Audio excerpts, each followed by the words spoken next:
ہجرت سے پہلے پہلے امام حسین اپنے نانا کی قبر پر گئے، مزار کے ساتھ بیٹھ کر آپ جی بھر کے روئے۔ امام حسین نانا کے مزار کے ساتھ بیٹھ کر جی بھر کے روئے، الوداع کہتے ہوئے اپنے دل کا درد بیان کیا۔ امام حسین کہنے لگے، اے میرے نانا، آپ تو جانتے ہیں نا میں سکون کی تلاش کرنے کے لیے نہیں نکل رہا، میں سکون کی تلاش میں نہیں نکل رہا، میں حق کی حفاظت کے لیے نکل رہا ہوں۔ اگر خاموش رہوں تو حق کمزور ہو جائے گا، اور اگر اٹھ کھڑا ہوں تو آزمائش میرا انتظار کر رہی ہے، تو مجھے آزمائش منظور ہے۔ جے سونا میرے دکھ وچ راضی تو میں سکھ نو چلے ڈاواں۔ یہ وہ لمحہ تھا جب مدینے کی گلیاں آنسوں سے تر ہو گئیں۔ امام نے مدینہ چھوڑا، اس لیے چھوڑا تھا تاکہ یزید کی فوج مدینے میں داخل ہو کر خون ریزی نہ کرے، تاکہ امت کے بیچ فتنہ نہ پھیلے۔ اسی دوران کوفہ سے مسلسل پیغام آنے لگے، ایک خط آیا، پھر دوسرا خط آیا، پھر تیسرا خط آیا، اور دیکھتے ہی دیکھتے خطوط کا ایک نیا سلسلہ شروع ہو گیا۔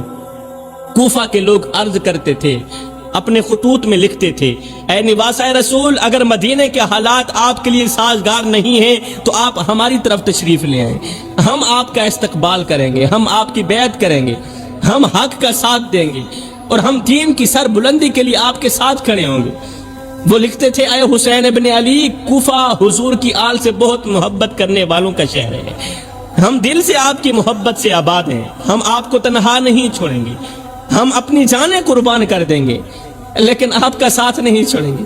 کوئی لکھتا تھا، اے حسین، ہماری تلواریں آپ کے لیے تیار ہیں۔ کوئی لکھتا تھا، ہم آپ کے ایک اشارے پر میدان میں اتر آئیں گے، یزید کے خلاف جنگ کریں گے۔ اب ان تمام خطوط نے بھی راستہ دکھایا، مگر امام جانتے تھے کہ یہ سفر شہادت کی طرف ہی ہے۔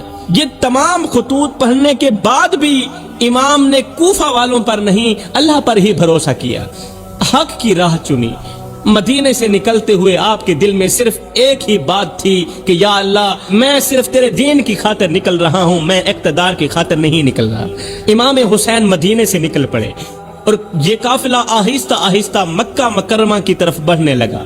راستے میں جہاں بھی لوگ آپ کو دیکھتے، آپ کے گرد جمع ہو جاتے، کوئی آپ کے ہاتھ چومتا، کوئی دعاؤں کی درخواست کرتا، اور کوئی عرض کرتا، اے نواسۂ رسول، ہم آپ کے ساتھ ہیں۔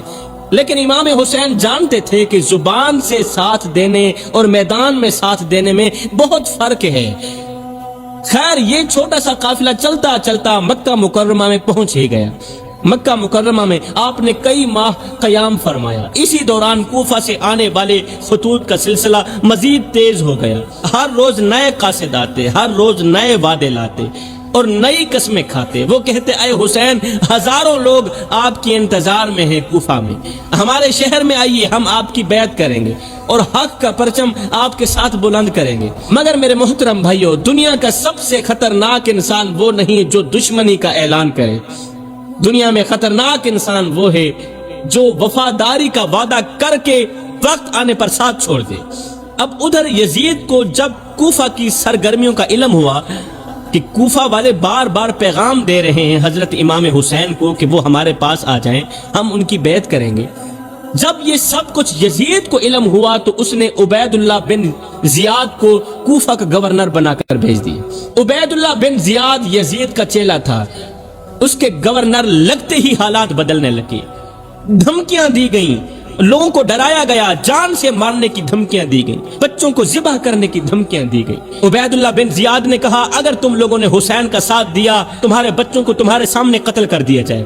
آہستہ آہستہ لوگ پیچھے ہٹنے لگے حضرت امام حسین سے، اور ادھر سے حضرت امام حسین کا قافلہ مکہ سے کوفہ کی طرف روانہ ہو چکا تھا۔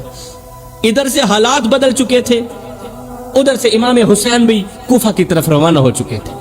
راستے میں مختلف لوگوں نے آپ کو روکنے کی کوشش کی اور خبر بھی دی کہ کوفہ کے حالات بدل چکے ہیں، مگر امام حسین کا سفر صرف کوفہ تک پہنچنے کا سفر نہیں تھا، بلکہ حق پر قائم رہنے کا سفر تھا۔